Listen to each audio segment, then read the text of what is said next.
კითხვები იქნება ვიდრე პასუხები და მადლობელი ვიქნები და ბედნიერი თუ ამ კითხვებზე ამ საკითხებზე იფიქრებთ მომავალში. პირველად მე იმაზე რაც ვისაუბრებთ, ვფიქრობ დიდი ხანია უკვე, უпростоრად დავიწყე ფიქრი ერთი ფაქტის შემდეგ, რომელიც მოხდა 1998 წელს, შემდეგ ეს ფიქრი გამიწყდა და წელს სამხარში ისევ დავიწყე. ამ თემაზე ფიქრი და აი მინდა მოგახსენოთ რაზე ვფიქრობ. 1998 წელს პარიზში პომპიდუს ცენტრში მოეწყო ქართული ფილმების რეტროსპექტივა და რომელიც გაიხსნა სერგო ფარეჯანოვის ფილმით აშიქერი. ფარეჯანოვი მეორედ იყო საზღვარგარეთ ციხიდან გამოსვლის შემდეგ, მეორედ გაუშვეს საზღვარგარეთ და დახტნენ ძალიან დიდი პომპით და ერთ-ერთი შეხვედრა მოუწყეს კომუნისტურ გაზეთ ლუმანიტაში. ეს 88 წელია. და ერთ-ერთმა ჟურნალისტმა, რომელმაც ნახა მისი ფილმი აშიქერები და კიდევ აშიქერებით გაიხსნა ქართული ფილმების სამთვიანი რეტროსპექტივა, ჰკითხა, უბრალოდ უთხრა, რომ ძალიან უცნაური მონტაჟი აქვს თქვენს ფილმსო. როგორ ამონტაჟებდით ამ სურათს, იქნება ამის შესახებ გვეამბობთო. ფარეჯანოვის კითხვა გაუკვირდა, რამდენჯერმე გაუმეორებდა და ბოლოს უთხრა, მე საერთოდ არ ვაქცევ ყურადღებას მონტაჟს, რადგან მონტაჟი არის პორნოგრაფია. მონტაჟი და პორნოგრაფია ეს ორი სიტყვა პირველად გავიდე პირადად მე მაშინ 1998 წელს. ეს თემა იმხანად, პორნოგრაფიის თემა, იყო განსაკუთრებით აქტუალური მრავალი მიზეზის გამო. ჯერერთი ძალიან გააქტიურდნენ პორნოგრაფიის წინააღმდეგ მებრძოლი ფემინისტები. მათ ეს ძალიან დიდი სკოლაა, მის ერთ-ერთ წარმომადგენელს ახლა თეოს ვესაუბრე, სწორედ ანდრია დორკინის ნაშრომებს ფემინისტები კარგად იცნობენ. ამ ქალმა ფაქტურად თავისი შეგნებული ცხოვრება მიუძღვნა პორნოგრაფიის წინააღმდეგ ბრძოლას და პორნოგრაფია ის ყოველთვის აღიქვავდა როგორც ძალადობის თანამედროვე იარაღს, შეიძლება ასე ითქვას, ქალზე ძალადობის თანამედროვე იარაღს. რა თქმა უნდა, დორკინის ნაშრომები უაღრესად საინტერესოა იმ თემასთან დაკავშირებით, რაზეც ჩვენ ვისაუბრებთ, როდესაც დორკინი ლაპარაკობს იმაზე, რომ სექსუალური რევოლუცია ეს ფაქტურად აღმოჩნდა ტყუილი და ეს პორნო ფილმებში ფაქტურად კლასიკური პატრიარქალური სამყაროს იმიტაციას ქმნიან. მაგრამ დორკინი არ ყოფილა კინომცოდნე და ის თუ არ ვცდები, აი სწორედ ეგ ვკითხეთეოს, ის არ განიხილავს პორნოგრაფიას როგორც კინემატოგრაფიულ პროდუქტს. ესე იგი, რომელსაც იღებენ, შემდეგ ამონტაჟებენ და ასე შემდეგ. ამ დროს უკვე იმ ხანად კინოს თეორიაში საუბრობენ იმაზე, რომ რამდენიმე ცდა ჩაატარეს, შეიძლება ასე ითქვას, მაყურებელზე და ბევრად ეფექტურია პორნოგრაფია, ანუ ბევრად უფრო მეტად აგზნებს მაყურებელს, როდესაც ის არის მონტაჟური. ესე იგი, როდესაც გადაღებული სექსუალური აქტი არის დამონტაჟებული, წარმოდგენილია ისე, თუ ჰიჩკოკი კარგად იყოს, მაგრამ დაახლოებით რეაქტიულ კადრებში, როგორც არის ჰიჩკოკთან, როდესაც რაღაც ძალიან ახლო ხედით არის, კიდევ უფრო ახლო ხედით, ანუ როგორც ეს არის ჰიჩკოკს, იმისათვის, რომ მაყურებელი უფრო მეტად აღგზნოს. რაც შეეხება ერთი კადრით წარმოდგენილ სექსუალურ აქტს პორნოგრაფიაში, აღმოჩნდა, რომ მას ნაკლები მუშტარი აქვს. ეს არის საინტერესო თემა, თუმცა დღევანდელი ჩვენი ლექცია პორნოგრაფიას არ ეხება, დღევანდელი ჩვენი ლექცია ეხება მონტაჟს და მონტაჟს როგორც სექსუალურ აქტს და არა როგორც პორნოგრაფიას. იმ ხანად 1998 წელს ეს ფარეჯანოვის შეხვედრა ლუმანიტაში სხვა მხრივ იყო კიდევ საინტერესო. ეს არის შიდსის ეპოქა, ჩვენ ვიყავით მაშინ ზუსტად პარიზში და ვიყავით აქედან რომ მივიდიოდით მახსოვს, რომ იმასაც კი მოუგნებოდნენ, რომ აეროპორტში დაგვხვდებიან ფრანგები შეეცადეთ რომ არ აკოცოთ მათ, რადგანაც ევროპაში არის შიდსი. 98 წელს მე მგონი პირველი შემთხვევა დაფიქსირდა საქართველოში შიდსის პირველი შემთხვევა იყო და იყო სრული პანიკა და არავინ არ იცოდა პრინციპში რა არის შიდსი და არავინ არ იცოდა როგორ გადადის შიდსი. ევროპაშიც 98 წელს არავინ არ იცოდა თუ როგორ უნდა დაიცვას ადამიანმა თავი შიდსისგან და ამავე დროს გააგრძელოს სექსუალური ცხოვრება. მოგეხსენებათ, რომ ყველაზე მეტად დაზარალდნენ სექსუალური უმცირესობები ამ პერიოდში, საუბრობდნენ იმაზე, რომ შიდსი არის გეების დაავადება და გეების გავრცელებული და სპეციალურ ჟურნალებში ესე იგი ჰომოსექსუალთა ჟურნალებში სთავაზობდნენ ექიმები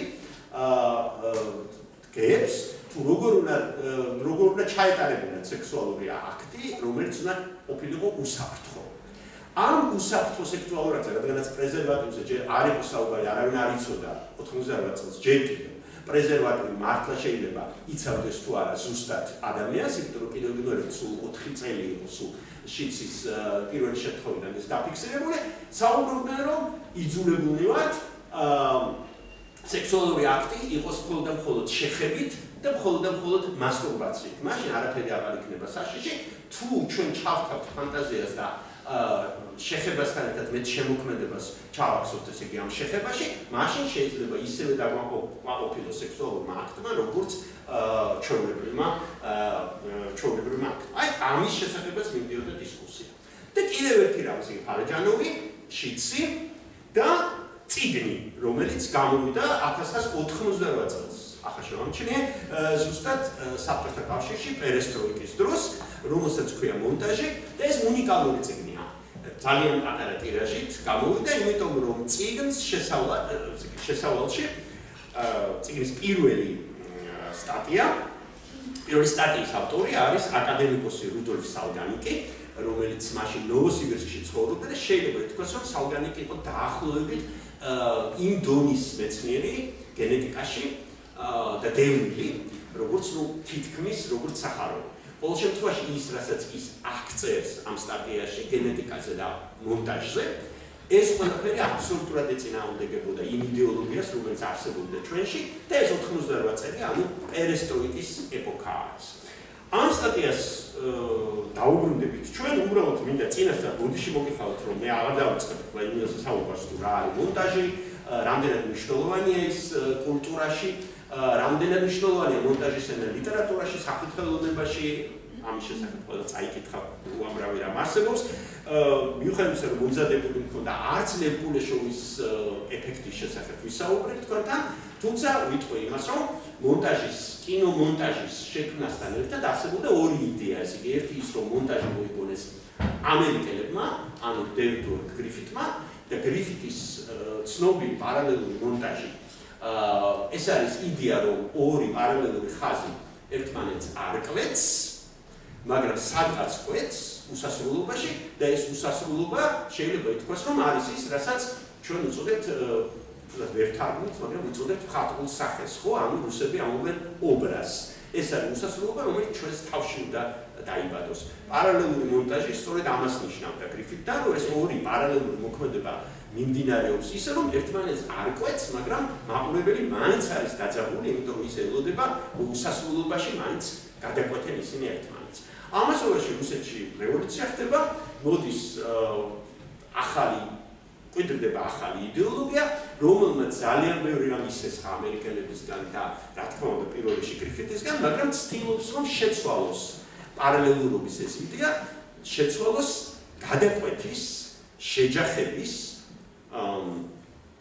რა სიტყვა ვთქვათ, პენეტრაციის, იმიტომ რომ ამ სიტყვას ხმარობს ეიზენშტეინი და რა თქმა უნდა უკვე მაშინ გულისხმობს იმას, რომ საქმე გვაქვს რაღაც მსგავსთან, როგორც ბიოლოგიურ აქტთან და განიხილავს, რომ ლევ კულეშოვის ეფექტს. რა არის ლევ კულეშოვის ეფექტი, ხო? უბრალოდ არ უნდა რომ დავკარგოთ, YouTube-ზე შეგიძლიათ აკრიფოთ ლევ კულეშოვის ეფექტი და გაიხსენოთ, ვინც არ იცის რა გააკეთა ლევ კულეშოვმა. მან აიღო რევოლუციამდელი ფილმი, რომელშიც მთავარ როლს ასრულებდა მსახიობი ივანე მოჟუხინი, ამოჭრა მოჟუხინის ახლო ხედი, როცა მოჟუხინი სადღაც იბურება, უბრალოდ საშუალო ხედი და სხვა ფილმებიდან მიაწება ამ კადრს სხვა კადრები. კუბო, დირთხა და სუფის თებში. ამით კულეშოვმა გითხრა, რომ როდესაც კადრები შეიცვალა, ანუ კომბინაცია შეიცვალა, მაყურებლის წარმოდგენაში განსხვავებული განწყობა დაიბადა. როცა ის უყურებს მოჟუხინის კადრს და სუფის თებში, იქნება ილუზია, რომ მოჟუხინს შია. როცა ის უყურებს მოჟუხინის კადრს და კუბოს, იქნება ილუზია, რომ მოჟუხინი ვიღაცას დასტირის და განიცდის, მიუხედავად იმისა, რომ ის კადრი, ესე იგი მოჟუხინის არ იცვლება. ანუ ეს არის ის ჩვეულებრივი რამ, რასაც ქვია კომბინაცია და რეკომბინაცია.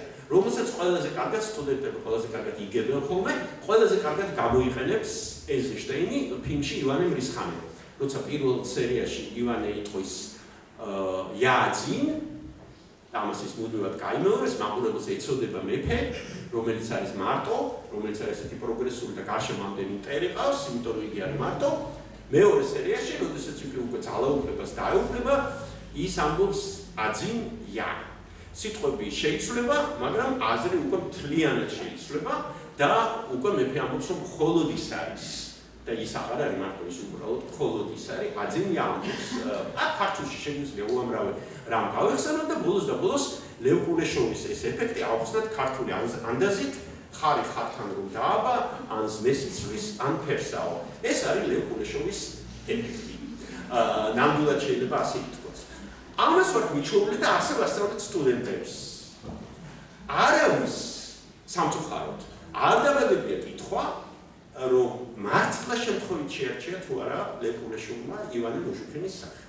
აი რომ დავაკვირდეთ ახლა იმ კაცს, სადაც მოჟუქინი რაღაცას უყურებს, არ გუნდა ეს კადრი და წარმოვიდგინეთ, რომ მოჟუქინი ზევით ეყურება. ხო? მივხვდით, რომ ის ამტკიცებდა, რომ შემთხვევით აარჩია ეს კადრი, რა თქმა უნდა, ეს კადრი შემთხვევით არჩეული არ არის. ძალიან კარგად იცოდა, რომ მას უნდა აერჩია ისეთი კადრი, რომელიც მიებნეოდა მეორე კადრს. ცოტა ხანში უკვე ის ხალხი, ვინც სწავლობს კულეშოვის მონტაჟის თეორიას, იტყვის, რომ აქ ძალიან მნიშვნელოვანია დომინაციის პრინციპი. ანუ ამ ორ კადრში, რომლებიც ერთმანეთს უკავშირდება, ერთ-ერთი უნდა იყოს დომინანტი. ერთ-ერთი უნდა შეაღწიოს მეორეში. შეიძლება ასე ითქვას, დაეუფლოს მას და აქედან გამომდინარე ორი კადრის შეჯახება, ეს არის აუცილებლად დაკავშირებული ძალადობასთან. შეიძლება ბევრს ეს სიტყვა არ მოწონს, მაგრამ პირველი ადამიანი, რომელიც ამ სიტყვას ძალადობას მიიღებს და ჩათვლის სრულიად ლეგიტიმურად, იქნება სწორედ ეიზენშტეინი. როდესაც ის ამბობდა, რომ ახალმა კინომ ტრაქტორებით უნდა მოხსნას ადამიანის ტვინები, ანუ ის უშვებდა ამ ძალადობას, მაშინ მონტაჟსაც უშვებდა, რომელიც წარმოგვიდგინა ლევ კულეშოვმა თავის ეფექტში. ეხლა აქ ერთი რამ არის არ დაგვეწყდეს და აზრი არ გაგვეცეს. გარდა იმისა, რომ ორი კადრის დაკავშირებით ჩვენ საქმე გვაქვს გარკვეული თვალსაზრისით ძალადობასთან, სიტყვა ძალადობა არ მოწონთ ხოლმე და ვიხმაროთ სიტყვა შეღწევა, უფრო კარგი სიტყვა არის შეღწევა. კარგით? გვაუწყდება კიდევ ერთი რამ, რომ ძალადობის მეორე აქცია აქვს კიდევ ადგილი. როდესაც კინემატოგრაფისტი სამონტაჟო მაგიდასთან რედაქტორთან ერთად მე მონტაჟი კიდე არის ედიტორი, ანუ რედაქტორი. რედაქტორი ვინ არის?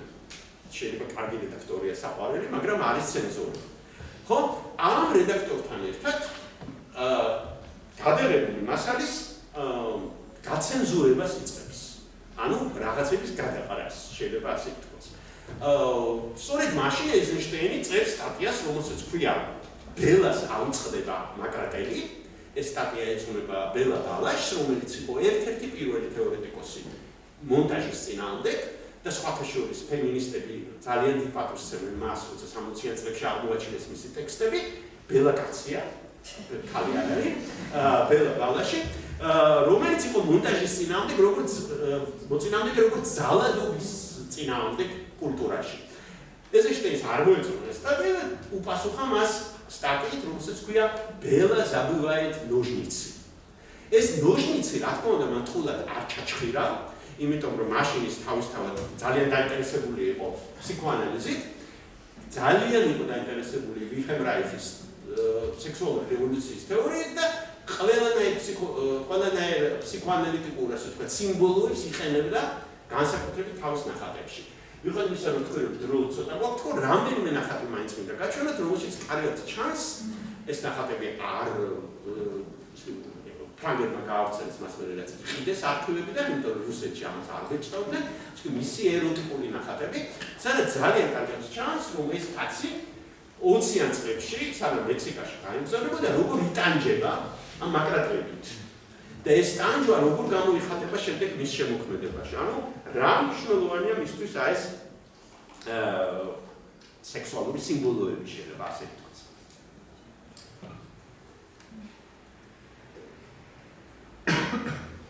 რაღაც აღმოჩენს.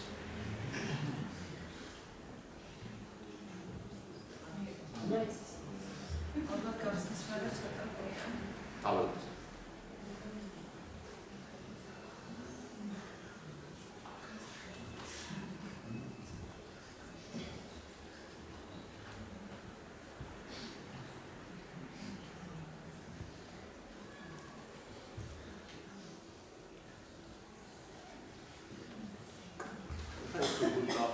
გავშალოთ. ნინო. ამას მე მგონი არა. აკრატელი არა.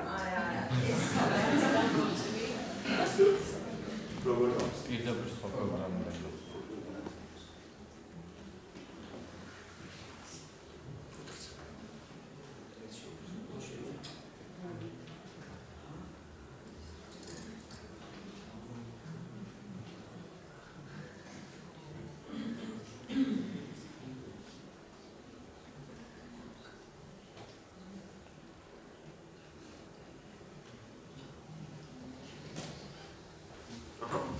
ეს ერთი ეს არის მექსიკაში შესრულებული ნახატი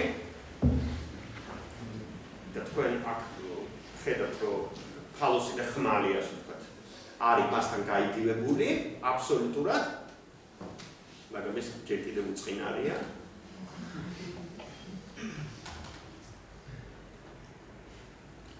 ალბათ მაკრატელი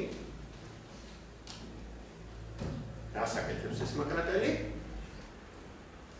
ესეც მექსიკაში შესრულებული არის დაახლოებით სხვა შორის ინდოსაც დაიწერა ეს სტატია ბელა აუწყდება მაკრატელი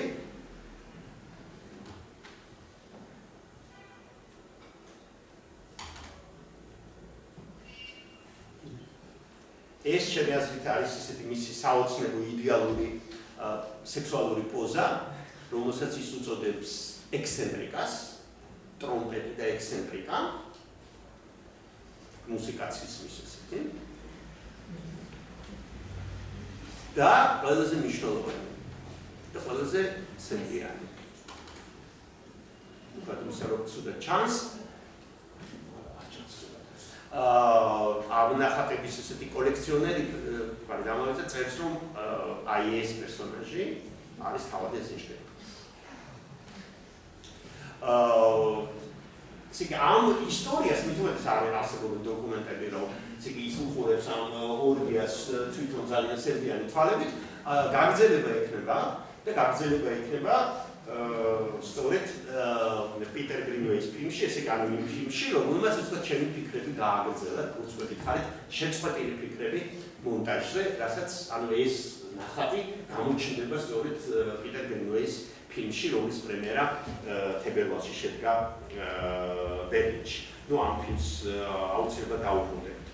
მაგრამ ეხლა მე მინდა ისევ მონტაჟის როლზე ვისაუბრო. თუ თქვენ აი ამ სალგანიკის წერილს, რომელიც უკვე ინტერნეტში არის საბედნიეროდ წაიკითხავთ, დაინახავთ რომ თავიდანვე, როდესაც საუბრობენ მონტაჟზე ხელოვნებაში, ცდილობენ ისინი ეს თეორია დაუკავშირონ ბუნების მოვლენებს. ამ მხრივ არის ძალიან საინტერესო სალგანიკის სტატია, ასეთი სტატიას, რეკომბინაცია როგორც შემოქმედებითი ხერხი ხელოვნებაში, მეცნიერებაში და ბუნებაში. ხელოვნებაში, მეცნიერებაში, ბუნებაში. ისე გამოჩნდა რომ ხელოვნებაში, მეცნიერებაში და ბუნებაში ერთი და იგივე რამე ხდება. მას ის უწოდებს რეკომბინაციას, ანუ შეგვიძლია დავარქვათ მონტაჟი. ის წერს რომ გამრავლებას ეს სიტყვა აქვს მას ნახსენები ბუნებაში წინ უძღვის კომბინაციები გენეტიკური შეჯახება და ეს მთელი გენეტიკური ევოლუცია აგებულია იმ იდეაზე რომ ბუნებაში მრავალფეროვნებას განსაზღვრავს ორი სქესობრივი უჯრედის მამრისა და მდედრის შერწყმა სალგანიკი ხმარობს სიტყვას სლიანი ჩვენ შეგვიძლია ეს სიტყვა ვეხმაროთ დღეს აღარ ვთქვათ მაინც უდად ჟღერს სიტყვა შერწყმა, პენეტრაცია, ან რაღაც ძალადობა და დავარქვათ ალბათ სიტყვა სლიანი. ეს ის სლიანია სხვათა შორის, რომელზეც თქვა ფარაჯანოვმა რომ არის პორნოგრაფია. სლიანი. აი ამ სლიანიაში განსხვავებული გენეტიკური პროგრამები რომელიც მოიცავს ქრომოსომების ორ ნაკრებს, მამისა და დედის გენეტიკურ ინფორმაციას და მომავალს განსაზღვრავს, რომელი იქნება წევრსალგანითი დომინანტი ამ შერწყმაში. ქალის ქრომოსომა თუ მამაკაცის ქრომოსომა, ეს ადამიანის მომავალ ბედი შეიძლება ასე ითქვას. ანუ ევოლუციის თეორია აი ამ წერილში წარმოდგენილია ნამდვილად შეგვიძლია ვთქვათ, როგორც კულეშოვის მონტაჟი. ნამდვილად ის რასაც წერდა კულეშოვი მონტაჟი კინოში აქ წარმოდგენილია წარმოვიდგინოთ ახლა ქრომოსომები, როგორც კადრები, რომლებიც ერთმანეთს ეჯახებიან და ამ შეჯახების შედეგად ვიღებთ რაღაცა ახალ მოვლენას, რომელიც არ არის ჩადებული არც ერთში და არც მეორეში. უფრო ლირიკული გადახვევა, უფრო პოეტური გადახვევა რომ ამბობთ, რომელიც უფრო მეტად მოწონთ ხოლმე ადამიანებს, როდესაც საუბრობთ მონტაჟზე, ეს არის ისევ და ისევ Eisenstein. ეს არის ჩვენთვის ყველასთვის საყვარელი მხატვარი El Greco. El Greco-ს შესახებ Eisenstein-ის აქვს დიდი კვლევა დაწერილი, რომელიც უკვე არის ინტერნეტში საბედნიეროდ ქართულად თარგმნილი, ეს კვლევა უბრალოდ დაბეჭდილი, ჩვენ დავუჯდეთ 1985 წელს საბჭოთა ხელოვნებაში ეს ნაშრომი, როდესაც აბსოლუტურად აკრძალული იყო მოსკოვში, რუსეთში არ ბეჭდავდნენ El Greco და კინო. და აი ამ სტატიაში ეს სტატია მთავრდება ძალიან უცნაური შეფასებით და ქრომოსომებზე არ არის ლაპარაკი, არამედ უფრო პოეტურად არის დანახული El Greco-ს შემოქმედება. Eisenstein იგონებს გოეთეს დამატებით ფერებს. ნუ ყველამ ვიცით, ვისაც ხატვა დაგვიწყია, ყველამ ვიცით, რომ არსებობს დამატებითი ფერები. ხო, ეს დამატებითი ფერები იძლევენ ახალ ფერს, რომელიც არ არის არც ერთი, არც მეორე. და აი ამ კვლევაში Eisenstein-ი ამბობს ასე ციფრას, რომ El Greco-ს შემოქმედებაში დამატებითი ფერები, როგორც მიჯნურები, ის არ ამბობს სექსუალური პარტნიორები, როგორც მიჯნურები, ისე უკავშირდებიან ერთმანეთს. და ამ კავშირის შედეგად იქნება ახალი ფერი, უფრო მეტიც ამბობს იგი El Greco-სთან იქნება ცეცხლის ალი. ესე იგი ამ კავშირის შედეგად, მომდევნო El Greco-ს სურათები ცეცხლის ალებს გავს, იქნება სითბო, ხახუნის ეფექტი. შეიძლება ასე ითქვას და El Greco-ს მთელი შემოქმედება კოლორიტი ეს არის ხახუნის ეფექტით მიღებული ცეცხლის ალები. როცა ამბობენ ხოლმე, მისი ფიგურები ცეცხლის ალებს გავს. ეს თუმე, ოღონდ ის ასე განიხილავს, არის იმიტომ, რომ დამატებითი ფერები, როგორც მიჯნურები, ერთმანეთს უკავშირდება. მაგრამ ის ამით არ ამბობს და ამბობს, რომ ამ დაკავშირებაში დამატებითი ფერებისა ისე ხმარობს სიტყვას დომინანტი და დომინანცია. აუცილებელია, რომ ერთი ფერი მეორეზე უფრო ძლიერი იყოს, ძლიერი, ანუ თავის თავზე გაიგოს აქტიური როლი, შეიძლება ასე ითქვას, შეაღწიოს მასზე უფრო სუსტში, იმისათვის, რომ გაანაყოფიეროს ის და მივიღოთ ის, რაც მივიღეთ ცეცხლის ალები El Greco-სთან. უნდა გითხრათ, რომ სანამ იმ ადამიანზე გადავიდეთ, რომელსაც დასცინა ამ მონტაჟის თეორიას, უნდა გითხრათ, რომ თვითონ Eisenstein-იც საკმაოდ ყოყმანობდა, როდესაც საუბრობდა, ცდილობდა ასეთ მარქსისტული კუთხით განეხილა მონტაჟის თეორია. და ეს ყოყმანი ყველაზე კარგად ჩანს მის გამოუქვეყნებელ სტატიაში. სამწუხაროდ მე ძალიან ვიქნოს, რომ დღემდე გამოუქვეყნებელში სტატია დაიგებს და დიდი ხნის წინ ჟურნალში Искусство кино, რომელიც დაიწერა რაიტის ცათამბჯენების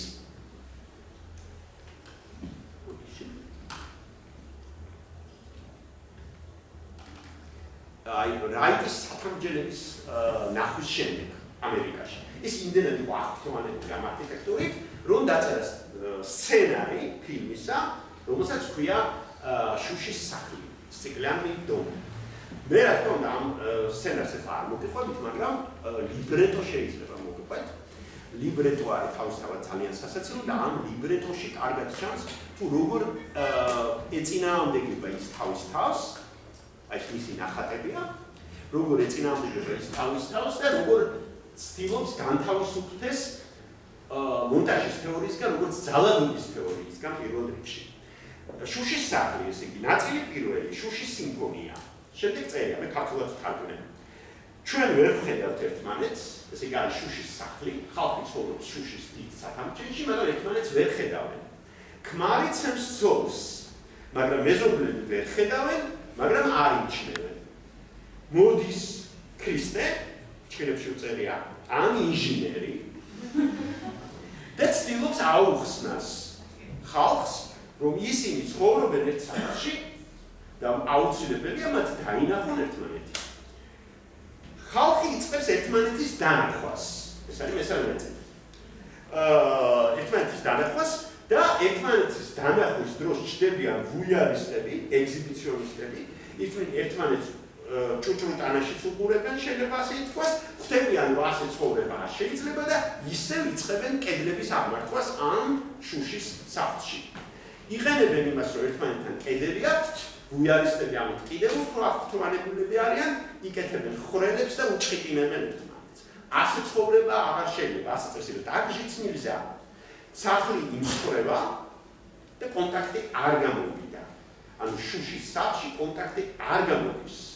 ანუ ორი ადამიანის, ათო ადამიანების მშვიდობიანი თანაარსებობა არ გამოდის. ესეთი სერტიანი აპოკალიფსით თავდება შეიძლება ეს სურათი, რადგანაც ვიღაცა შეიძლება ძლიერი, ვიღაცა შეიძლება სუსტი, ვიღაცა მეორეში უნდა შეაღწიოს, ბუნებაც რომ ამას მოითხოვს, როგორც ნახეთ სხვანაირად ვერ ვბრავნებით, ესე იგი ვერ გამოვითარდებთ.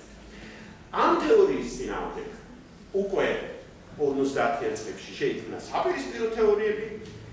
ერთ-ერთი ყველაზე გენიალური თეორია, ეს არის ყველაზე გავრცელებული, ეს არის ფრანგი კინოცოდნის ანდრე ბაზენის თეორია, ონტოლოგიური რეალიზმის თეორია. ბაზენი კატეგორიული წინააღმდეგი იყო მონტაჟისა კინოში, თვლიდა რომ მონტაჟი საერთოდ ეს არის ძალადობის გამოვლინება კულტურაში და ყველაფერი უნდა გავაკეთოთ იმისათვის, რომ მონტაჟი შეცვალოთ ანტიმონტაჟი. სამწუხაროდ ჯერტი ბაზენი ადრე გარდაიცვალა და ბოლომდე ეს არ ჩაღრმავდა ამ თემას და აქედან გამომდინარე ბაზენის კრიტიკა დღეს არის უფრო ძლიერი ვიდრე თვითონ ბაზენი. ანუ როცა ბაზენი ამბობს, რომ უნდა წარმოვიდგინოთ იდეალური ფილმი, რომელიც იქნება მილიონი მეტრის და ის შეინახავს ჩვენს ცხოვრებას მონტაჟის გარეშე და შემდეგ ესე იგი ჩვენი შვილიშვილები და შვილთაშვილები ნახავენ როგორ ცხოვრობთ ჩვენ დავუმონტაჟებთ, გადაახვევენ ჩვენს ცხოვრებას, გადმოახვევენ, დაასტოპებენ, ახლოდან ვნახავენ, შორიდან ვნახავენ და წამი გამეორდება ამაზე ის უნდა მოცნებას ერთ რამეში მაინც ხდება ხოლმე ის. მას ავიწყდება რომ ეს ჩვენი ცხოვრება, დაუნაწევრებელი ჩვენი ცხოვრება, აი ამან უნდა გადაგვიღოს კამერა. და ამ კამერას აქვს თავისი ჩარჩო და ჩვენ შეიძლება გადაგვიღოს, მაგრამ ვერ გადაიღოს ის თუ სად ცხოვრობთ ჩვენ. რა გარემოში ცხოვრობთ ჩვენ. ხო, რაც არანაკლებ მნიშვნელოვანია, ვიდრე ჩვენი თავი. ანუ მან მაინც უნდა შემოგთავაზოს ჩარჩო. აი ამ ჩარჩოზე ფიქრობდა სწორედ ეზენშტეინი და ამ ჩარჩოს გარღვევაზე ფიქრობდა იგი თავის შემოქმედებაში, თუმცა მასაც არ დასწავლა. და აი, როდესაც ეს პოლემიკა რაღაცნაირად შეწყდა, წელს თებერვალში ბერლინის კინოფესტივალზე ჩვენ ვიყიდეთ პიტერ გრინვეის ფილმი ეზენშტეინს. ეს გადასარევი კადრი არის ზუსტად ის სცენარი, როდესაც ეზენშტეინი კარგავს ვიწრობას მექსიკაში. სხვა შორის მკითხეთ ჩემს მეგობრებს, რომელთანაც ერთად ვნახეთ ფილმს, სამწუხაროდ ინტერნეტში ჯერ არ არის. თუ რას ეუბნება ის თავის ფიქტიურ ცოლს პერა აკაშევას, მას მერე რაც ის ასე ამბობს, მას იხმარენ. ის რეკავს მოსკოვში, ბედნიერი და გახარებული და პერას, რომელიც არის მისი მეგობარი და ფიქტიური ცოლი, იმიტომ რომ სხვაგვარად მას დააპატიმრებდნენ, რო არ შეერთო ცოლად, თავის მდივანი ქალს ეუბნება, პერა მომილოცე, მე აღარა ვარ ქალწული. რაზეც პერა ეუბნება, მე მიხმარეს ის ამბობს, რაზეც პერა ეუბნება, რომ გაჩერდი შენ ტელეფონს უსმენენ. არ შეიძლება ეგეთი რამეების თქმა ტელეფონში, თუმცა გილოცა. ეს რა თქმა უნდა მოგონილი ისტორია, თუმცა არის ერთი ფაქტი მნიშვნელოვანი, ეზენშტეინის წერილი, როცა ის ამბობს, რომ მექსიკიდან ჩამოვედი, მე უკვე აღარ ვიყავი უბიწო. ამას რას გულისხმობდა, ეს არ ვიცი. ეხლა რა სცენა ძალიან მნიშვნელოვანი.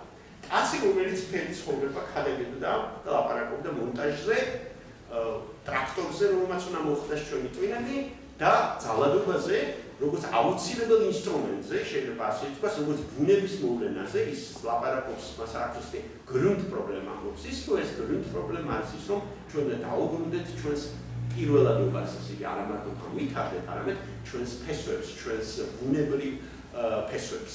და თუ თქვენ YouTube-ზე ნახავთ მის ფილმს ძველი და ახალი, იქ მას აქვს ხან დიდი ეპიზოდი თუ როგორ ანაყოფიერებენ ძროხას კოლმეურნეობაში, როგორ ანაყოფიერებს ხარ ძროხას.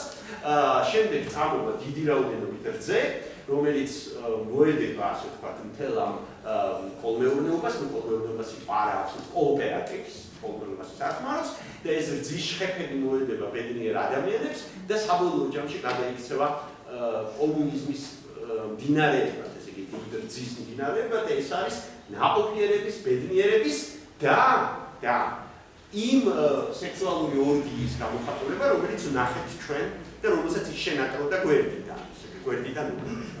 აქ უკვე პიტერ გრინვეი ხანგრძლივ, მეგონი 20 წუთიან სცენას იღებს, თუ როგორ კარგავს, როგორ აუპატიურებენ, შეიძლება ასე ითქვას, სირიოჟას ფილმში, რა თქმა უნდა ეს გაუპატიურება არ არის, ნებაყოფლობით და ბოლოს, როდესაც ეს ფაქტი მოხდება, წამოვა სისხლი, ეს ფაქტი ეძღვნება ოქტომბრის რევოლუციის 15 წლის თავს, იქ სულთა არის გაშლილი, მექსიკელმა კომუნისტებმა ესე იზეიმეს ოქტომბრის რევოლუცია,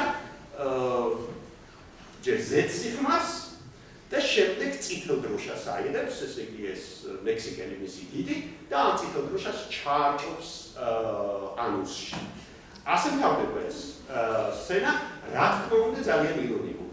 აქ ამ კონტექსტში ყველაზე მნიშვნელოვანი არის, თუ ვინ გააკეთა ეს სცენა. ვინ გადაიღო ეს ფილმი? ეს გადაიღო ფილმი ადამიანმა, პიტერ გრინვეი, რომელსაც ბევრს პოსტმოდერნისტს უწოდებს, მე არ მოყვარს ეს სიტყვა, იშვიათად ხმარო, ადამიანმა, რომელმაც კლასიკური ნარატივი, კინემატოგრაფიული ნარატივი, რომელიც არსებობდა, რომელსაც ასწავლიან მონტაჟს, დრამატურგიას და ასე შემდეგ, შეცვალეს აბსოლუტურად განსხვავებული ნარატივით, კინოკატალოგით. ანუ პიტერ გრინვეის ფილმები შეიძლება მოგწონდეს, შეიძლება არ მოგწონდეს, მე პირადად არ ვარ მის დიდი თაყვანისმცემელი, გავს ლამაზ ალბომს კატალოგს, რომელიც შეგვიძლია ათვალიერო უკნიდან, წინიდან, შუიდან, იქ არაფერი არ არის სტრუქტურირებული და არაფერი არ არის აწყობილი, თუმცა სტრუქტურის მიმართ დამოკიდებულება, სტრუქტურისა როგორც მოვლენის მიმართ დამოკიდებულება მას მუდმივად ჰქონდა. თქვენ რომ გაიცანოთ მაგალითად მისი ფილმი არქიტექტორის მუცელი, მეგონი აქ კადრი უნდა იყოს, რომელიც გუშინ ნახე. აი ეს არის პიტერ გრინვეის აზრით ეს არაესთეტური სანახაობა, რომელიც არის სტრუქტურირებული, აწყობილი, არის არქიტექტორის მუცელი. ანუ ბიოლოგიური, დამონტაჟებული, აწყობილი ედიტორს გავლენი ბუნების მიერ სანახაობა, რომელიც დამეთანხმებით ალბათ, რომ სრულად არაესთეტურია, ყოველ შემთხვევაში გრინვეისთვის, რომელიც მანამდე გვიჩვენებს რომის არქიტექტურას, რომელზე ის გიждდება, თუ როგორ არის აწყობილი მთელი ეს არქიტექტურა და ბოლოს გვიჩვენებს ამას, რომ აი თუ გინდათ სტრუქტურა და თუ გინდათ ედიტორ გავლილი, ანუ ცენზურა გავლილი თუ ედიტორი ყველაზე კარგი სიტყვა მოვლენა, აბატონო ეს არის ეს სამყარო. ან კიდევ მეორე, ასევე მნიშვნელოვანი, ესე იგი იმისათვის რომ გავიგოთ თუ როგორ ემზადებოდა პიტერ გრინვეი ამ ირონიისთვის, შეგვიძლია გავხსენოთ მისი ფილმი სასტუმრის წიგნი, ხო? ესე ხარბით ჩვენ. ძალიან მნიშვნელოვანია რომ სასტუმრის წიგნში ზუსტად ისე როგორც მამაკაცის და ქალის სექსუალურ აქტს ამხარებენ, ასე ვთქვათ, ბავშვის გაჩენის მიზნით, გამოსახულება და სიტყვა ამ ფილმში, ან სხეული და სიტყვა, ასე ურთიერთობენ, ისე როგორც იაპონურ კალიგრაფიაში. მე დავავიწყდა მე თქვა კიდევ მნიშვნელოვანი არის მონტაჟის თეორიაში ის, რომ მიმიკა და ჟესტი არის სტადია მონტაჟის. ოღონდ ასე თქვიან მონტაჟური კინოს არამარტო ეიზენშტეინი მომხრეები, რომ აუცილებელია გათვალისწინება ჟესტის და მიმიკის როგორც მონტაჟის სტადიისა. აქ იბადება კონფლიქტი ასევე, ისე ფილმის გმირი, ვისაც ფილმი არ აქვს ნანახი გეტყვით, ქალი ეროტიკულ წერილებს წერს თავის საყვარელი მამაკაცების კანზე, მამაკაცებს აღშიშვლებს და ეროტიკულ წერილებს წერს მათ კანზე და თავის ხელოვნებას უანგარობის ნიშანი რომ ისწეს, აგზავნის საყვარელ მამაკაცებს გამომცემელ ჰომოსექსუალთან. შეიძლება ითქვას, რომ ეს არის ესეთი შურისძიება, თუ კი შენ წიგნში ყოფნაში ასეა, შენში შეღწევა დინდა, ეუბნება პოეტი ქალი, თუ წერალი ქალი საყვარელ მამაკაცს, შენც იგრძენი ეს რა არის? შენც იგრძენი ის, რასაც მე გამოვიცდი შენგან. ჯობს საყვარელსა უჩვენე საქმენი საგმირონია და ასე აგზავნის ის თავის საყვარელ მამაკაცებს სწორედ აი ამ ბოროტ გამომცემელთან, რომელიც ძალადობის სიმბოლო არის სურათში. ეს ეროსი და თანატოსი, რომელზეც მუდმივად საუბრობს პიტერ გრინვეი და ეს სხვადასხვა აკავშირებს მას ეიზენშტეინთან, იმიტომ რომ ესეც მისი აკვიატებული თემები იყო ეროსი და თანატოსი. ცოტა განსხვავებული არის ვიდრე თქვა სიურეალისტებთან, ხო? სიკვდილი პიტერ გრინვეისგან ხდება ეროსის სინონიმი, რადგანაც გულისხმობს შეღწევას, ტკივილს, სისხლს და ტანჯვას. სექსუალური აქტი გულისხმობს ტკივილს, სისხლს და ტანჯვას. და ამ აქტის პროცესში, ისევე როგორც მონტაჟის პროცესში, კიდევ მეორე აუცილებელი არსებობდეს დომინანტი. ძალიან მნიშვნელოვანი და ნიშანმოყრებია, რომ ამ ფილმს, რომელშიც მან დასცინა, რა თქმა უნდა დასცინა სიყვარულით და არა ისე როგორც რუსებმა გაიგეს, რომ ეს შეურაცხყოფა მათი კინოს კლასიკოსის, ძალიან დიდი სიყვარულით, რომელშიც მან დასცინა მონტაჟური კინოს ავტორს, ამ ფილმს ხშირად ადარებენ პიტერ გრინვეის თაობის ბრიტანულ რეჟისორს, კენ რასელს, აი მაგალითად რომ ავიღოთ ეს სასაცილო სცენა, ეს სასაცილო კადრი ლისტომანიდან, ეს უკვე ლისტომანის კადრი არ არის, ეს ლისტომანის გადარების შემდეგ ფოტო და იცით ალბათ რომ კენ რასელი, ვისაც გაქვს მისი ბიოგრაფიული ფილმები ნანახი, ყოველთვის გაათამაშებს ხოლმე აი ფალოცენტრიზმის იდეას. ფალოცენტრიზმი შეგვიძლია წავიდოთ როგორც ლოგოცენტრიზმი და მით უფრო გასაგები გახდება თუ რას აკეთებს ედიტორი კინოში, ანუ რედაქტორი კინოში, რედაქტორს საქმე აქვს ენასთან. ხო? ესე იგი ეს არის ისეთი გადმონაშთი შეიძლება ასე ითქვას და გამოვლინება უბრალოდ ლოგოცენტრიზმისა. კენ რასელი მთელი ევროპული კინოს ისტორიას წარმოგვიდგენს როგორც პატრიარქალურ სივრცეს, სადაც შემოქმედება აღიქმება როგორც პირდაპირ ვთქვათ ერესია. და ის დასცინის, რა თქმა უნდა, ამ ხელოვანებს, პატრიარქებს, რომლებიც სხვანაირად ვერ მუშაობენ, მათი წვენი სხვანაირად ვერ მუშაობს, რადგანაც ისინი მუზამად მოსდით მაშინ, როდესაც არიან ასე ვთქვათ ელეგირებულები, როცა ტესტოსტერონი მოაწვევათ. ყველაზე მეტად და ვიცით რომ ლისტომანია განსაკუთრებით კარგი მაგალითია ამისა და ვთქვათ თუ ვალოთ მისი დასაჭურვისებული შეიძლება ასე ითქვას ჩაიკოვსკი, ვიცით თუ რა უბედურია ჩაიკოვსკი და როგორ ვერ წერს მუსიკას ის, იმიტომ რომ მას არ აქვს იმის უნარი, რაც აქვს სხვა კომპოზიტორებს, ესე იგი ასეთი ტესტოსტერონი მომძლავრებული მას არ აქვს. ეს სიტუაცია რა თქმა უნდა გავს თავად კინოხელოვნების სიტუაციას, უпроსტად კინოხელოვნების ძველ თვისებას, ეს არის სხვის ინტიმურ სამყაროში ჭრედა, როდესაც ადამიანი სხვის ინტიმურ სამყაროში იყურება და სრულ უსაფრთხოებას განიცდის. და აქ მე არ შემიძლია დღევანდელ ლექციასთან დაკავშირებით, იმისაც უფრო ნათელი კაცის თქმა გსურდა, არ გავიხსენო ერთი ყველასთვის საყვარელი ფილმი. ეს არის დეკალოგი 6. მოკლე ფილმი სიყვარულზე. გახსოვთ ალბათ, რომ ამ ფილმის გმირი, ახალგაზრდა მატვილი, განუწყვეტლივ აკავშირდება შტატურზე დამაგრებული ჭობრიდიდან მოპირდაპირე სახში მცხოვრებ მეზობელ ქალს და როგორც მოგვიანებით გამოუთხდება მას მასტურბაციასაც ეწევა. მაგრამ აი ზუსტად ეს სცენა ქალის გაცნობისა და მასთან პირისპირ დარჩენის შემდეგ სიუჟეტურად ასეა კიშიოვსკის გმირი განიცდის სექსუალურ მარცხს.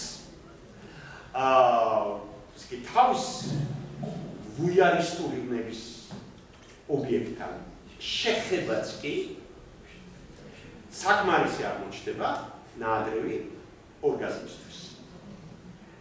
ძალიან მნიშვნელოვანი არის ის, რომ კიშიოვსკი ეს სურათი ჩართო თავისი დეკალოგის მეექვსე სერიაში და დაუკავშირა ის მოსეს ცნობას არიმრუშო.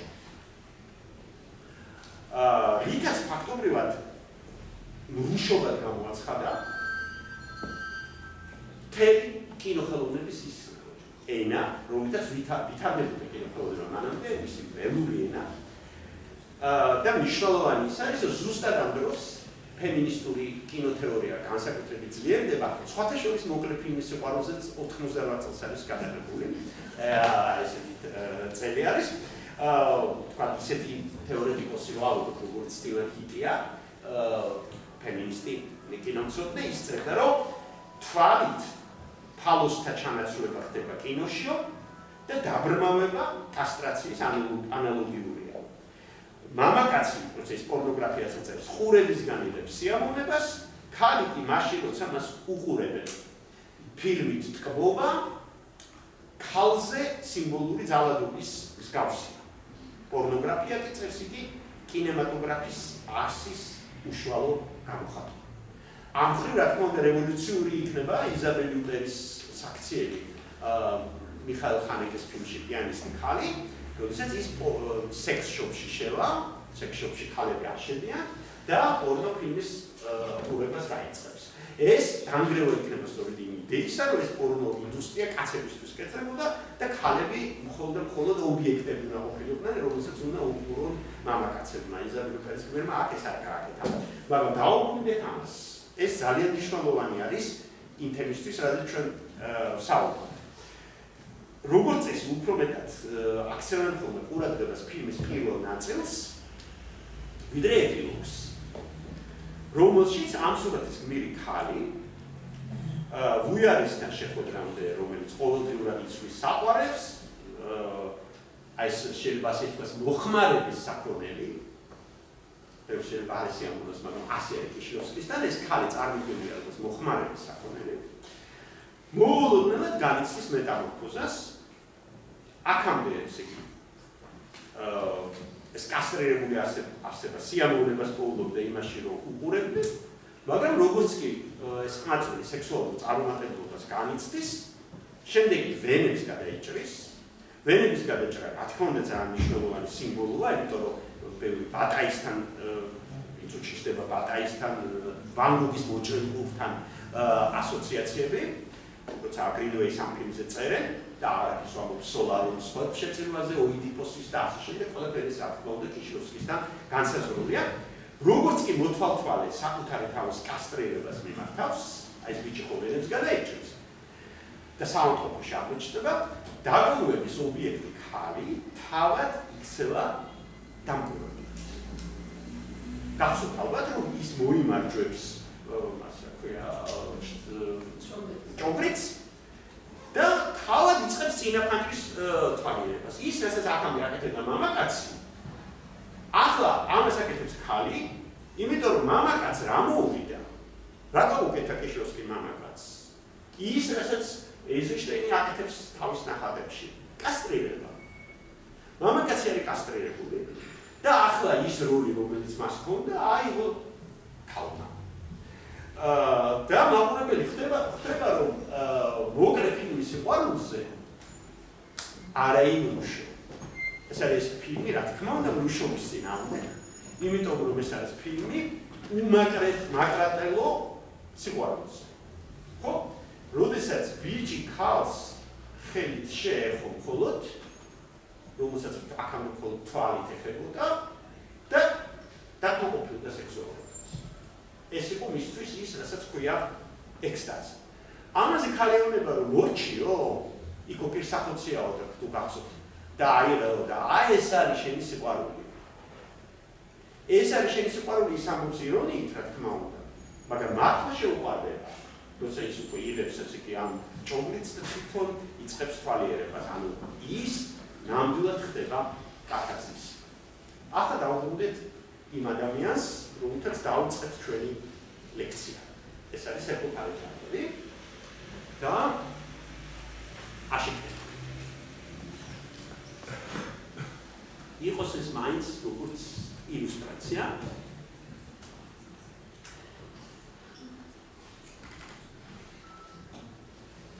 თოჯინებია. მაშინ წერებოდა სტატიები ლიტერატურულ საქართველოში, რომ ჩვენი მეფე თამარი, წმინდა თამარი თოჯინის სახით წარმოგვიდგინაო, იქ ლაპარაკი იყო ფილმზე სურამის ციხე, სადაც თოჯინები არის და მათ შორის თამარის და გული დამოთახმაშების თოჯინებია, მაგრამ ესეც თოჯინებია რა თქმა უნდა, აშიქერები. ტრედით თავდება ეს ფილმი, თუ გახსოვთ, ტრედი გამოფრინდება ბოლოს შვიდობის მტრედი გამოფრინდება და ნამდვილად შეიძლება ითქვას, რომ ის რაც გააკეთა ფარაჯანოვმა ამ ფილმში ეს არის ასეთი კავკასიური სახლზე მაშინ ბევრს ლაპარაკობდნენ, კავკასიური სახლი წარმოგვიდგინა მან, und სახლი, სადაც ეს კულტურები ერთმანეთში არიჭებდნენ. ანუ პენეტრაციას ადგილი აქვს. ეს მაშინ სხვა საუბრობდნენ ქართული ნაციონალური მოძრაობაც მოდაში იყო ბევრ სახსოვს ალბათ ჩემი თაობისა, რომ ჩვენ უნდა შევქმნათ კავკასიური სახლი, ეს კარგი იდეა, გავერთიანდეთ კავკასიელი ხალხი, ოღონდ ნაციონალური მოძრაობა არა, ეროვნული მოძრაობა.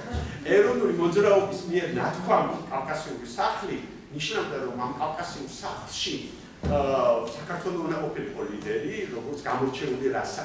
რა თქმა უნდა, და ეს დანარჩენი ხალხი უნდა ყოფილიყო ასე ვთქვათ მოსამსახურებელი. იქ ზუსტად ამ იდეით, რომ მოწინავე განვითარებული, უფრო კულტურული, ოღონდ ასეთ ვიდნენ ესენი თავიანთი უნდა ყოფილიყო დომინანტი კავკასიურ სახლში. და ეს კავკასიური სახლი, რა თქმა უნდა, ზუსტად ისე დაიმსხვრეოდა, როგორც დაიმსხვრა შუშის სახლი ეზერშტეინთან. რადგანაც არ არსებობს სახლი, სადაც რომელიც იწყება დომინანტით. არ არსებობს ასეთი რამე. და ეს იდეა, რომელიც ჩემი აზრით ევროკავშირს ჰქონდა, შორს გავედით, მაგრამ ეს აუცილებლად უკავშირდება სწორედ ამ თემას.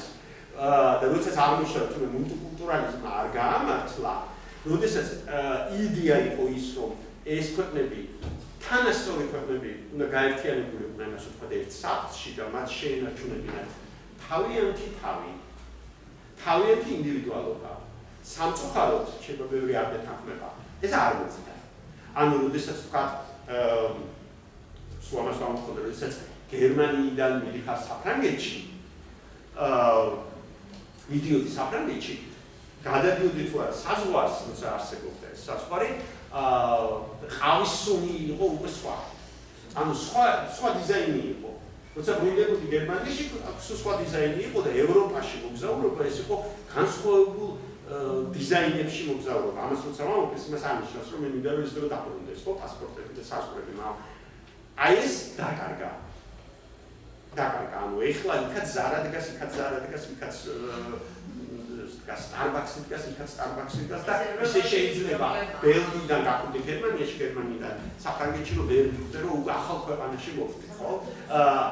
ასე თქვა. ანუ ის იდეა, რომელიც არის აშიქრებში, რომ ყველაფერი განლაგდა სიტყვაზე, არავინ არაფერს არ დაუკავშირდა, საერთოდ შეგვიძლია გაიხსენოთ კიდევ უფრო კარგად ჩანს, სადაც კიდევ უფრო მეტი ხულიდობა აქვს, ხო?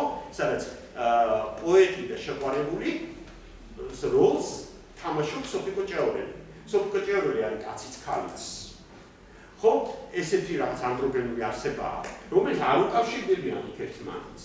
არ უკავშირდებიან. ეს იდეა ხალისშისა, როდესაც ყველაფერი არის სიტყვაში განლაგებული, ჩვენ რო უწოდებთ იტალიურ სახლს, იტალიურ ეზოს სწორად, ხო, როგორც რაღაც ეგზოტიკურ ნომერს, როდესაც მეზობლობენ, მაგრამ ეს კულტურები ერთმანეთს არ ერწყმის.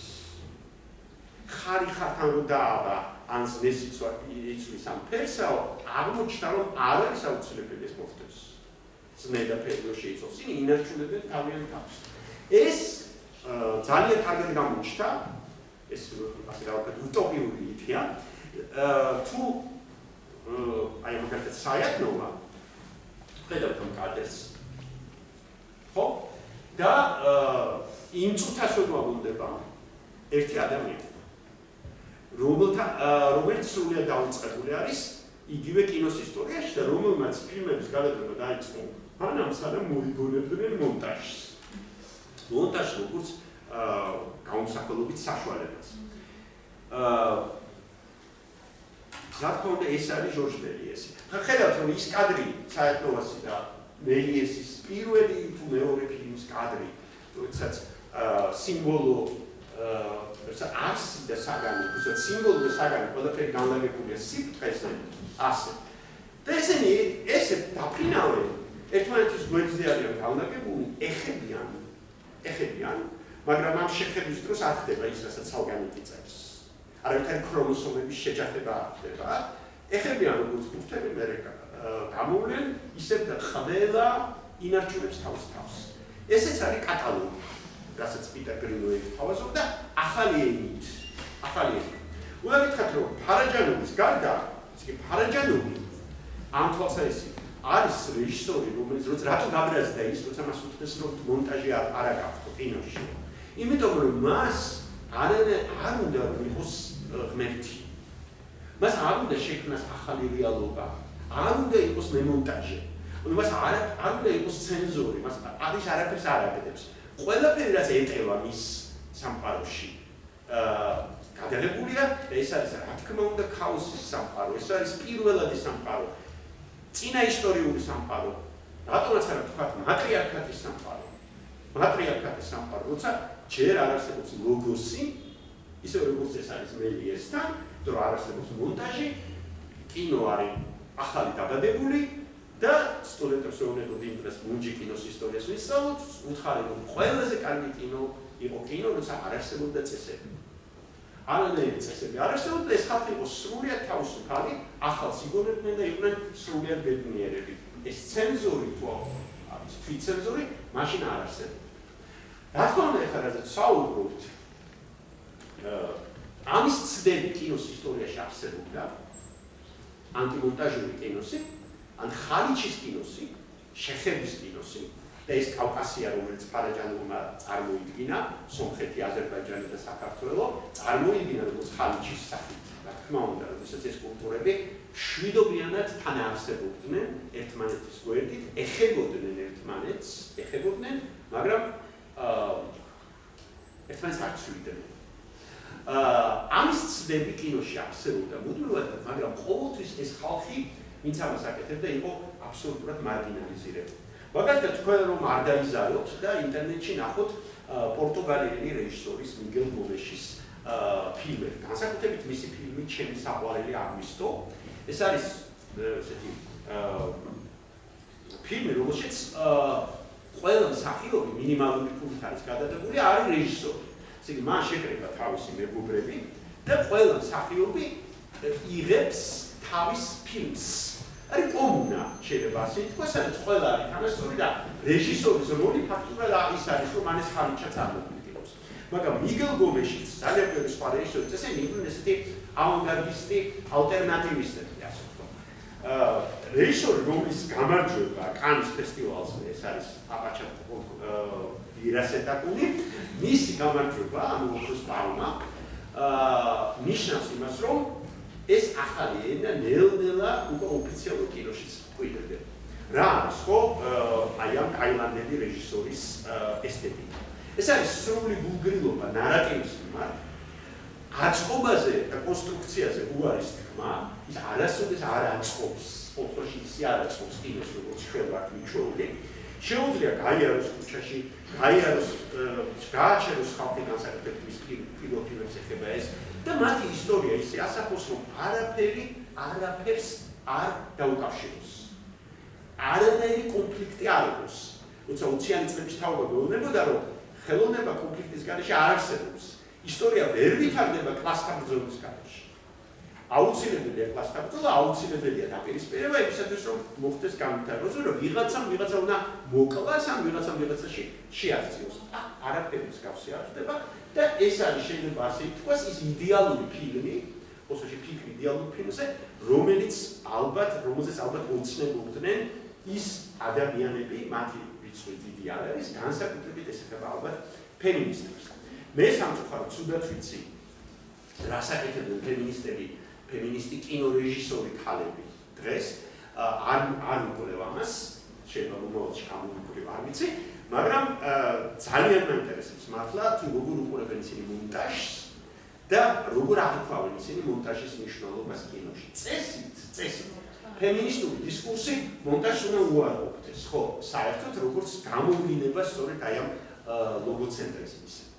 დასასრულს როდესაც ამ ლექციას ვამზადებდი, მიწერე ნოდერბად არის და მკითხე, ერთი სურათი მითხარი ღვთისმშობლისა, რომელიც არის ფეხმძიმედ. ფერწერის ისტორიაში მართლა მაინტერესებდა, რატომ არ ხატავენ ფეხმძიმე ღვთისმშობელს, ისაც აშკარად ჩანს, რომ ღვთისმშობელი ორსულია და მან ბავშვი უნდა გააჩინოს. ბავშვი უნდა გააჩინოს, ხო? შეხებით განაყოფიერებული ღვთისმშობლის სურათი. ბევრი გამომიგზავნა, მართალი გითხრათ, მაგრამ ერთი გამოაგზავნა სრულად გენიალური. და რამდენადაც უცნაური არ იყოს, ეს არის უშტუშკაია ბლაგამიშიანია. ესე იგი, რუსული ხატი დამოუკიდებლად შეგულამდე და 15-12 საათი. აი ეს. ასეთი ხურჯული სურათია როგორც ეს იგი აქ არ მარტო უსულია ხედავთ ქრისტეს და აქ არის შეცვლილი, უბრალოდ გაწმენდია ეს ხატი. შეიძლება ითქვას, რომ აი აქ რაც არის წარმოდგენილი, ხო? ალბათ არის ეს უტოპია, ოცნება სწორედ იმაზე, რომ აი ეს აუცილებელი ატრიბუტი, ასე ვთქვათ, ევოლუციისა იყოს უარყოფი. ესე იგი, შეიძლება თუ არა სიყვარული ტკივილის გარეშე, ან სისხლის გარეშე, ან სადუმაზოხისტური ბნების გარეშე, როცა ვიღაც არის სადისტი, ვიღაცა მაზოხისტი. ანუ შეიძლება თუ არა განვითარება და გამრავლება თანასწორობის იდეით. ანუ შეიძლება თუ არა მოხდეს ევოლუცია პენეტრაციის გარეშე, მონტაჟის გარეშე, ისე როგორც აქ მოხდა. როდესაც ჩვენ მივიღეთ არც მეტი არც ნაკლები იესო ქრისტე. ანუ ქრისტიანული კულტურა. ამ დავთვალოთ, ხო? თუ რამე კითხვები გექნება ციაური.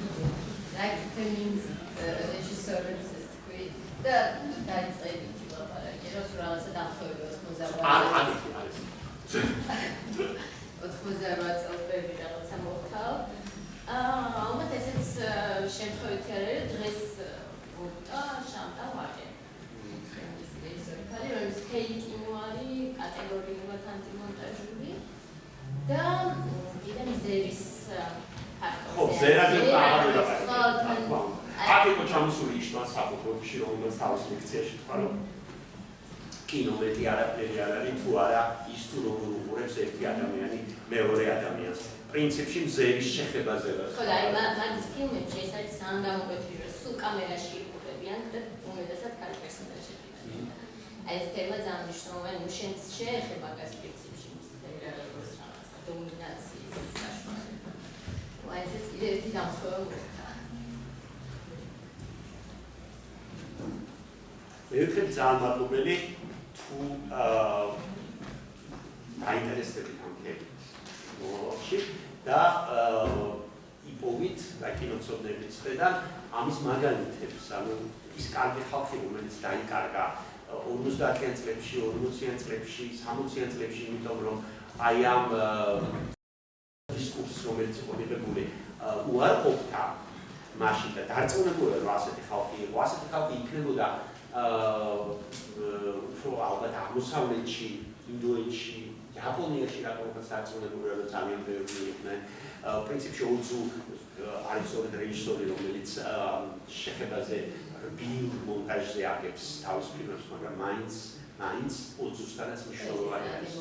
ხო, ეს აი ანდი მონტაჟური კინო რატომ არ განავითარეს ბელა ბალაშის ბაზელის მოწაფეებმა, რატო არ აიღეს ეს იდეა მომავალში და რატო არ მუშაობდნენ ამაზე, თუ ამაზე იფიქრეთ ხელოვნების სხვა დარგებში, ლიტერატურაში ეს ძალიან მნიშვნელოვანია, ვინ აკეთებდა აი ტრადიციული თხრობისგან მიცდილობდა განთავისუფლებას, ეს ყველაფერი იქნება ძალიან მნიშვნელოვანი, რატომაც რა კარგი იქნება თუ საქართველოში შეიქმნება სკოლა კულტურის სკოლებისა, კიდევ ორი ფილმი გვაქვს ამ გადასარევი მაგალითი, ეს არის სურამის ციხე და აშიქერები, რომელიც 100 არის აწყობილი, ეს ხო იმას ნიშნავს, რომ ჩვენ შეგვიძლია გავაგრძელოთ ამაზე ფიქრი და ამასანაც. შეიძლება This most researchers in this was about Scott and since like some retrospective. Most of China now recorded 100 homes museums, numerous kinos programs, and one. It was soon in the conversation of crocodile interview on Carson. Rusi journalist government Carson and died for Katana Siku technology, I was what I would like to first install.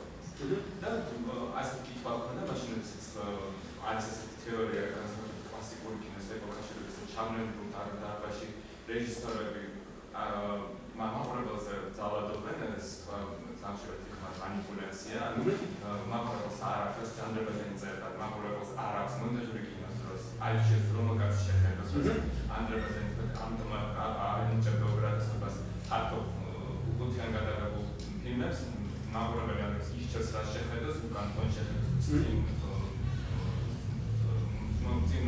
Mendelas.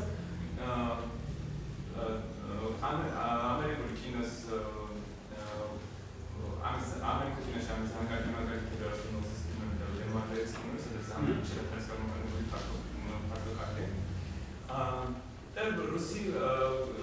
Rusi journalist completely Thomas in Europe interviews. Machine research channel with that distance here, machine research measure with the Mahaprabha support laptop sheet, module telephone sheet.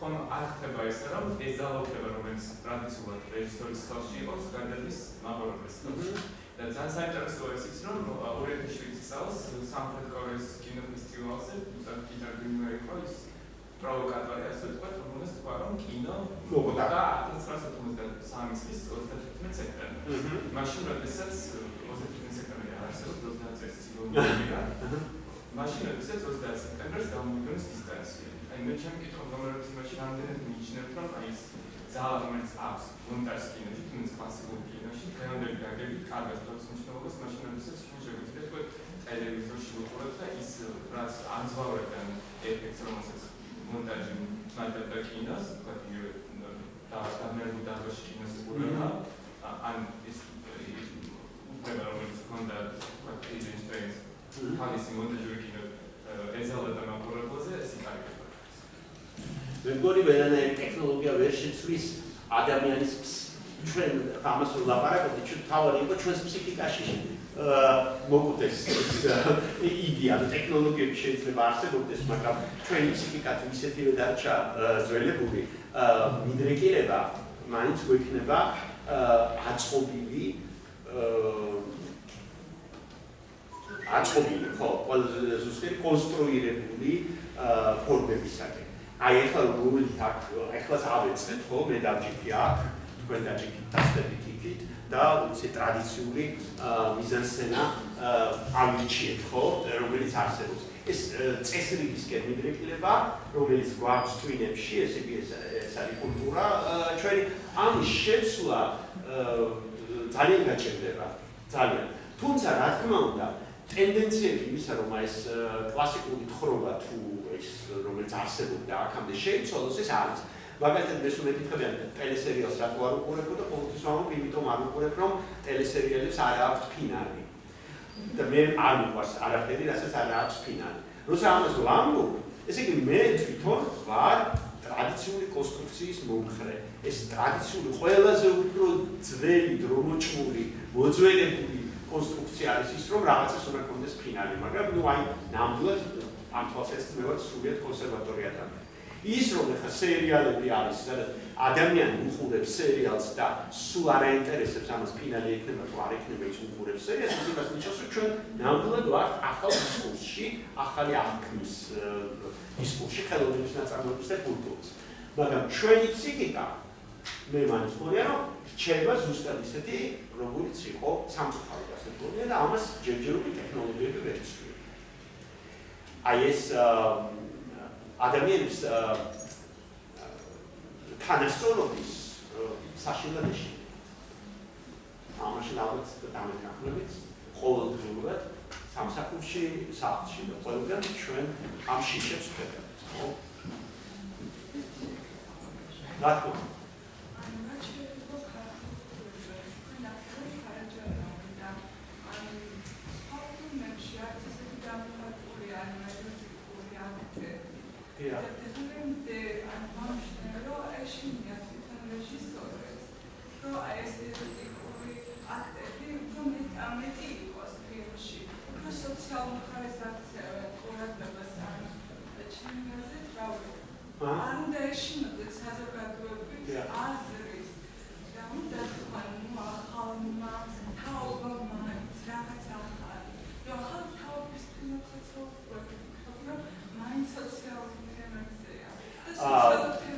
მე მგონი ერთ-ერთი სერიოზული პრობლემა ქართულ კინოში არის სხეულის შიში. არ ვაპარაკობ შიშოს სხეულზე. სხეული არ არის. ქართულ კინოში არ არის სხეული. და სხვა შორის ძალიან საინტერესოა დიდი მწვანეულების მაგალითი, როდესაც დიდი მწვანეულებში მოგეცემა საერთოდ არ არის არაფერი ეროტიკული სცენა, მაგრამ არის სხეულის სიყვარული.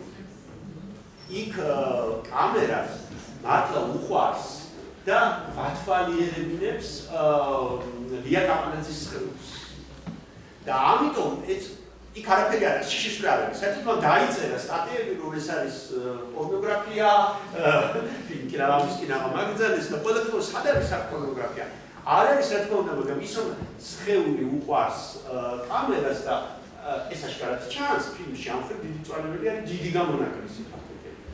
ეს მე ვთქვი, ქართულ ფილმებში ამ სიყვარულს სხეულისა თითქოს ვერ ვხედავ, ხო? არის დიდი პრობლემა. რატოა ეს ასე არის? ნუ ალბათ რაღაც რელიგიური ტრადიცია არის და სხეულის შიშია ზოგადად. სხეულის სიყვარული. ჩვენ გვაქვს შიშები, მოიესეოთ მამაკაცი, ხალხო, მამაკაც რა შეუძლია უფრო შეუძლია ხალხს.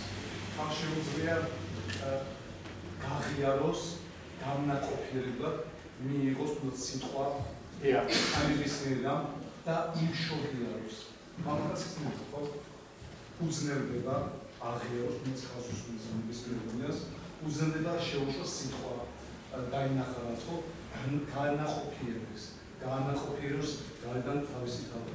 ხალხისთვის რა შეუძლია გაღიაროს და გამოყვეს, მამაკაც უზნელდება. ასევე გამოთხა უფრო ფართოდ ადამიანები უზნელდებათ განაყოფიერებენ. ხო, რაღაცა შიშია ესეთი რომ ეშინიათ არ შეუშვა. იმას მშვენიერება რაღაც, მაგრამ ეს აღწევს მათში ამას ეწინააღმდეგება. იმას მშვენიერი უმკივნეულო, მაგრამ იცი რომ მას ემბობია. უმკივნეულოდ არ არსებობს. ხო, გაჩნდა. მე ვფასებობს მithმა. ალბათ ისევ შიშებზე დაფუძნებული, რომ არ განაყოფიერდნენ შიშის სიახლეს. არის გადავყოთ ამას, რომ რაღაც ესეთი შიში არსებობს. კი ბატონო.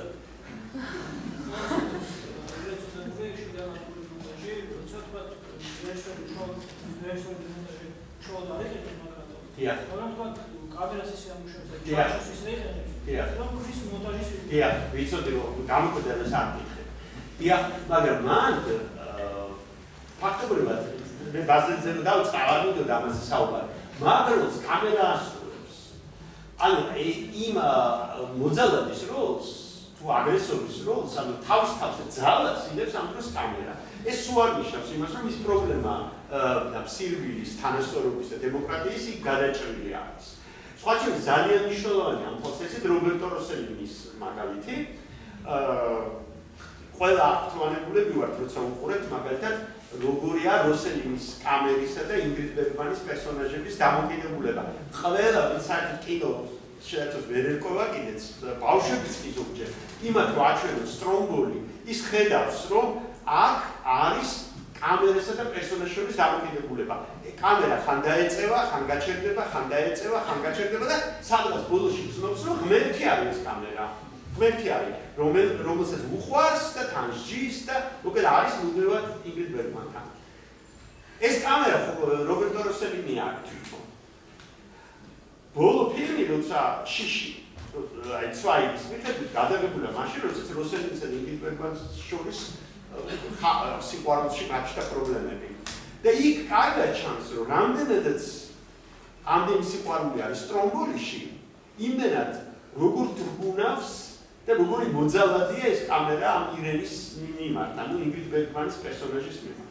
და ყველამ ძალიან კარგად ვიცით რომ მიუხედავად რომ იქ არ არის მონტაჟი ძალიან მნიშვნელოვანი, მთელი ძალაუფლება იქ აიღო კამერამ.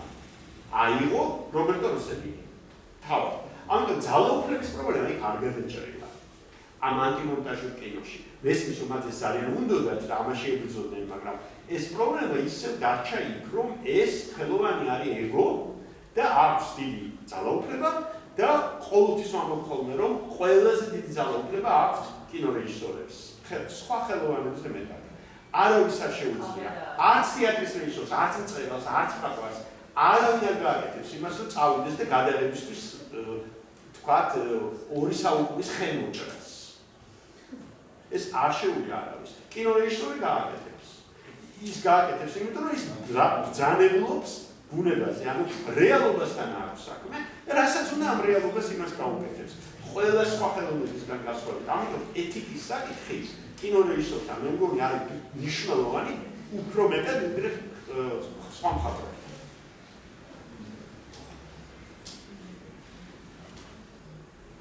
დავიშალე?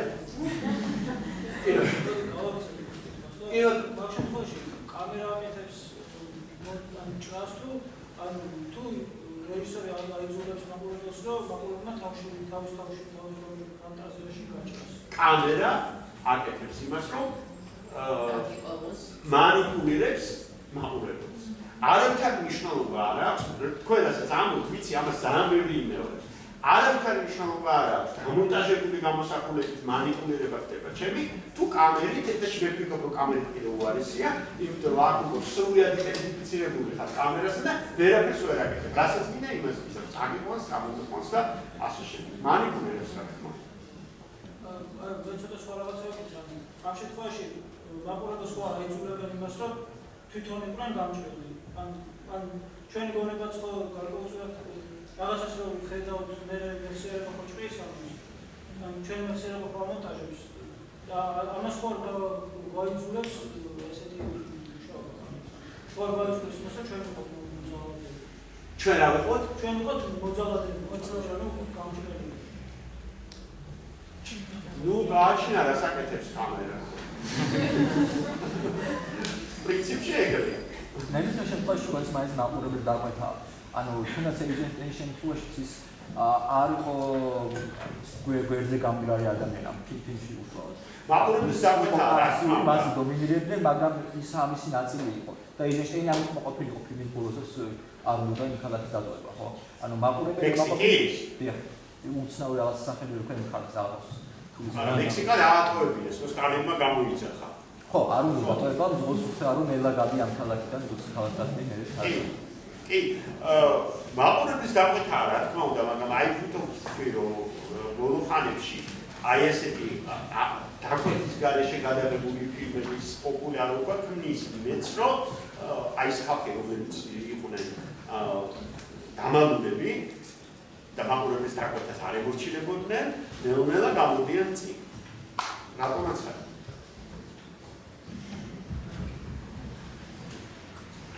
დავამთავრეთ. დიდი მადლობა.